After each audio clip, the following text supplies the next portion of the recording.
Hands-off dapat ang Pangulo sa investigasyon sa flood control scandal. Yan ang unsolicited advice ni Pulse Asia President Ronald Holmes kay PBBM. Alamin kung bakit sa agenda report ni George Cahiles. Pagtaas ng presyo ng bilihin at paglaban sa korupsyon ng dalawa sa pangunahing concern ng mga Pilipino noong 2025. Paano kung ang dalawang aspetong ito, dismayado ang publiko sa aksyon ng gobyerno sa pamumuno ni Pangulong Bongbong Marcos? Sa At the Forefront ng Billionaire News Channel, sinabi ni political scientist at Pulse Asia President Ronald Holmes, kailangan ng focus ng Pangulo.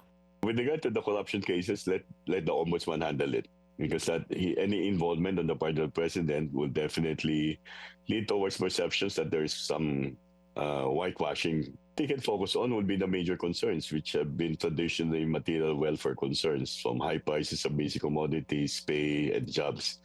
And that means really focusing on the economy. Malaki ang ibinaba ng tiwala ng mga Pilipino na mapapanagot ang mga tiwaling opisyal ng gobyerno sa flood control scandal. Maging ang kumpiyansa sa kakayahan ng Office of the Ombudsman bumaba rin. Gayunman, mataas naman ang porsyento ng mga nag-aabang sa mga magiging hakbang ni Ombudsman Boying Remulla para mapakulong ang mga kurakot. There are cases that have already been filed by the Ombudsman. Some of those cases will be heard by the Sandigan Bayan. So let's hope that there will be more cases filed by the Ombudsman. In fairness, look at Ombudsman, you hear more from the Ombudsman now than we've heard from the Ombudsman in the past. Ang Independent Commission on Infrastructure o ICI na nag-iimbestiga sa flood control scandal, tila hindi rin rumirehistro sa publiko. Idagdag pa ang pag-resign ng dalawa sa mga miyembro nito. Sa ngayon, wala pang marching orders ang Pangulo kung ano na ang susunod na mangyayari sa ICI o kung mag-a-appoint pa siya ng mga bagong miyembro nito.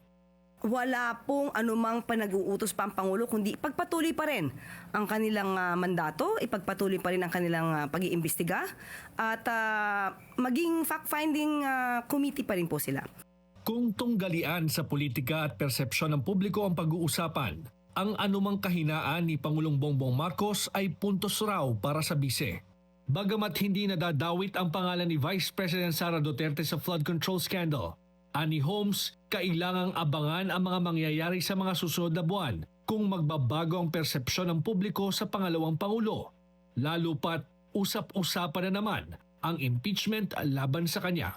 Para sa agenda, George Cahiles, Billionaire News Channel. Mag-follow sa aming mga social media accounts at mag-subscribe sa aming YouTube channel para sa pinakahuli at eksklusibong mga balita.